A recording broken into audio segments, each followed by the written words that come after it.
Bonjour, aujourd'hui je fais cette vidéo pour vous parler ou pour parler de l'ancrage. Qu'est-ce que c'est que l'ancrage? Je pense qu'on a tous notre définition. Donc, si on le demande à quelqu'un, on aura chacun une compréhension et chacun une manière de le vivre. Donc il faut prendre pour ce que moi j'en comprends. Donc pour moi l'ancrage, c'est réussir à vivre le présent. Réussir à être pleinement dans l'instant, ici et maintenant. On parle souvent d'ici et maintenant, mais c'est réussir à être, si possible, en permanence, pleinement à ce que l'on fait. Capable de ressentir le corps. Donc c'est aussi en lien avec les ressentis. Le présent, c'est l'ici et c'est maintenant, mais c'est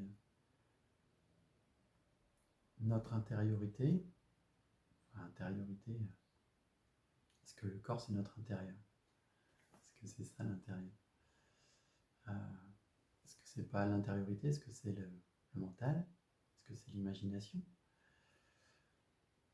Ou est-ce que c'est l'intérieur de notre corps? Non, il y a une intériorité physique, et il y a une intériorité, on va dire émotionnelle, mentale, un peu tous les corps. Mais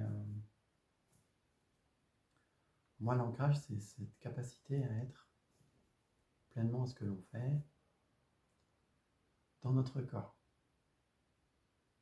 en accueillant nos émotions et en canalisant le mental. C'est l'ensemble, en fait. Ça va tout ensemble. Et donc ça passe un peu toujours par la même chose. C'est avoir conscience de notre corps, avoir conscience de nos sens. Savoir qu'il y a toutes ces informations qui arrivent autour de nous, que l'on peut toucher, qu'on peut sentir, qu'on peut goûter. Tous ces ressentis. Être dans ces ressentis, il y a une partie de soi qui est bien ancrée, forcément. Accueillir les émotions, c'est aussi ressentir son corps, en fait. C'est ressentir ce qui se passe à l'intérieur. C'est pas uniquement l'essence de toucher de ce qui vient de l'extérieur à nous, c'est aussi de ce qui vient de l'intérieur. Et de l'intérieur, c'est vraiment aussi les ressentis. Donc ça, c'est vraiment de l'ancrage. C'est être capable de distinguer ce qui se passe,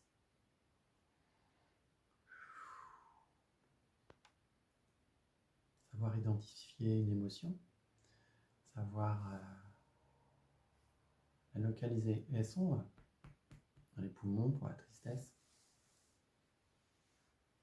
dans le ventre pour la peur, dans le foie pour la colère, dans le cœur pour la joie.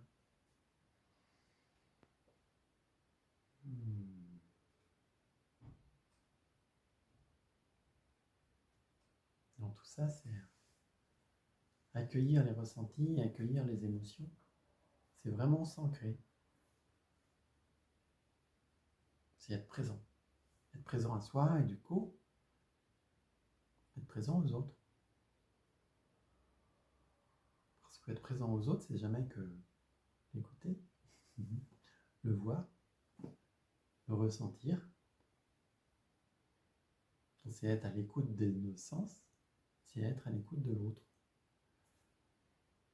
Et être à l'écoute de soi, c'est être à l'écoute de ses sens, mais c'est aussi être à l'écoute de son intériorité.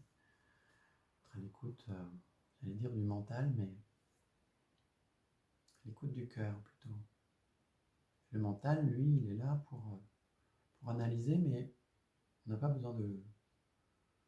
On peut le solliciter et écouter la réponse, ou entendre, ou observer la réponse.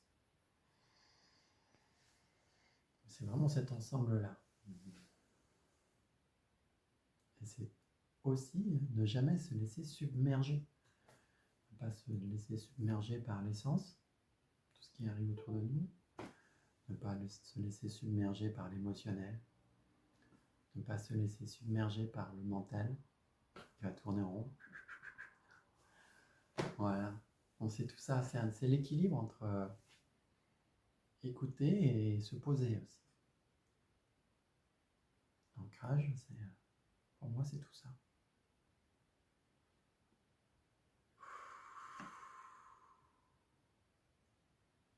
Et donc ça passe par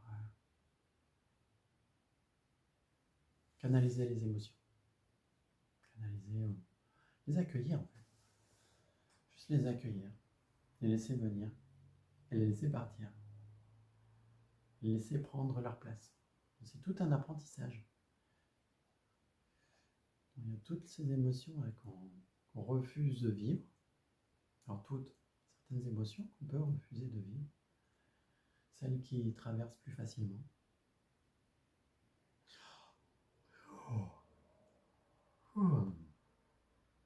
Et il y a un exercice intéressant que j'aime bien, c'est une série que j'ai vue hier sur les super-héros. Et un des maîtres disait notre seule limite, c'est notre imagination. Et parce que nos ressentis, nos émotions, nos sens, notre mental, tout ça, on peut l'entraîner. Tout ça, on peut en faire quelque chose de beau, en faire quelque chose qui nous serve, qui nous soit utile. Pas se laisser déborder, accueillir et accueillir sans se laisser déborder. C'est un équilibre, mais ça s'apprend. Ça s'apprend. Et pour apprendre, il faut pratiquer. Ça vient avec, je crois que ça vient avec la pratique. Et c'est ça l'ancrage. C'est se laisser accueillir la vie. Accueillir la vie. accueillir tout ça. Et je crois que ça passe aussi par justement par l'accueil et la guérison. L'accueil et la guérison, d'aller voir, d'aller chercher, d'aller comprendre. Pour comme dédramatiser. Il y avait une image qui me disait, c'est accepter de voir la vie en couleur. Accepter de ne pas être monochrome. Il n'y a pas qu'une couleur, il n'y a pas qu'une émotion, il n'y a pas qu'un type de ressenti. Et j'aime bien l'idée de se laisser remplir pleinement. Et de voir ce qu'on peut en faire.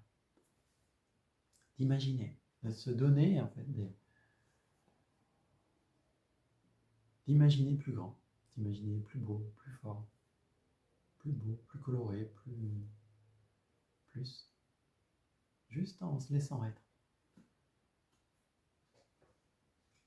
En acceptant de grandir quelque part, en acceptant de voir différemment, en acceptant de... C'est aussi ça l'ancrage pour moi. C'est la vie, c'est grandir en fait, c'est grandir en couleur.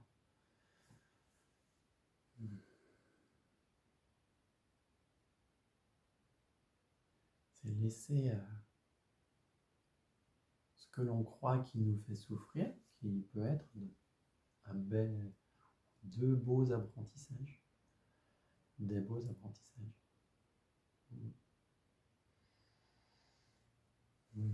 L'ancrage, c'est accueillir sans se laisser submerger. Et ça s'apprend. Parce qu'on peut aussi voir quand on se laisse submerger, quand on est débordé, sur le moment, c'est pas possible. Il faut pas forcément chercher à contrôler, hein. Mais être capable de revenir dessus. Être capable de se dire, oh là, ça s'est passé bizarrement. Ça s'est passé comme je ne voudrais pas. Qu'est-ce qui s'est joué? C'est ça, pour moi, l'apprentissage, c'est de découvrir ce qui s'est joué. Et qu'est-ce qui s'est joué? On peut y parvenir par la méditation, par le mental, par l'analyse, par regarder et laisser venir à soi, laisser venir quel événement du passé, quel fragment d'âme, qu'est-ce qui s'est joué en fait, quelle aventure j'ai rejoué, pourquoi c'est compliqué émotionnellement, qu'est-ce qui nous désancre, qu'est-ce qui nous fait partir dans l'émotionnel, dans le mental, qu'est-ce qui nous sépare de l'ici et maintenant, qu'est-ce qui nous projette dans le passé avec toutes ces peurs, ou dans le futur, la crainte du futur, la peur, la tristesse du passé. Pourquoi? Qu'est-ce qui nous tire? C'est ça qu'on peut aller voir. C'est ça qui est important. C'est cette démarche, c'est plus la démarche, l'envie d'aller voir, l'envie d'être mieux. Et des fois, on n'a pas forcément envie, on n'a même plus envie, mais c'est pas grave. C'est comme ça. C'est quand on est submergé, c'est quand, justement, quand ça tourne en rond et que ça tourne et on oublie. Voilà. Et l'ancrage, pour moi, ça consiste à laisser filer ça.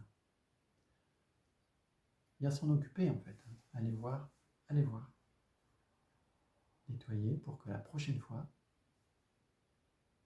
on se dise, ah, là, je sais ce qui se passe. Et ben, c'est ok. C'est ok, je fais rien. Il n'y a rien à faire. Peut-être comprendre un peu mieux, peut-être comprendre un peu plus, peut-être réussir à en rire. Peut-être réussir à regarder avec le cœur, juste accueillir et faire waouh, c'est moi. Et regarder les autres et se dire oh, ça c'était moi avant, ou c'est moi bientôt. Voilà. Voilà mon partage sur l'ancrage. Voilà. Donc merci de votre écoute. Et si vous avez des questions, n'hésitez pas. Je suis là. À très bientôt.